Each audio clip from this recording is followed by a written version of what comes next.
Good afternoon. My name is Dan Merrill, and I'd like to start by thanking everybody in this room for being here today.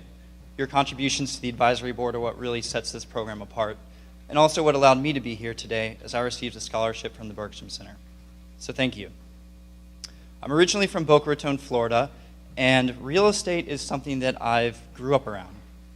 My father, who's sitting right over there, was a partner with Trammell Crow and Altman Development. And actually, my very first summer job was spent cleaning out apartments that people had moved out of at a local apartment complex. So this is an industry that I've been exposed to for a very long time.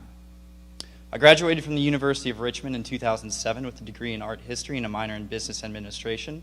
And that may seem like an odd combination, but if there's one thing I learned with an art history degree, it's how to write, and how to write very well. After I graduated, I moved to the Washington, D.C. area, and I started working in multifamily property management. And over the next few years, I worked my way up within that industry. I developed a reputation for a strong attention to detail and work ethic, and that's evident by the fact that I was able to improve the operations of several poorly performing properties that had experienced some difficult circumstances. So multifamily assets are something I know very well. I know how to run them and manage them, and I also know how to lead a team. And while I had success as a property manager, I was always more interested in the bigger picture. I worked for the JBG companies for the past 4.5 years, which is a big developer in the DC area, and I was always very interested in the development deals that they were doing, and I read as much as I could about those, and I always tried to find out as much information as I could.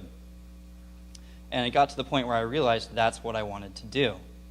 So I looked at some of the available jobs and the job postings and the qualifications for those, and I realized I was lacking a formal training in finance and real estate evaluation, which is what led me to this program and standing up here in front of you all today.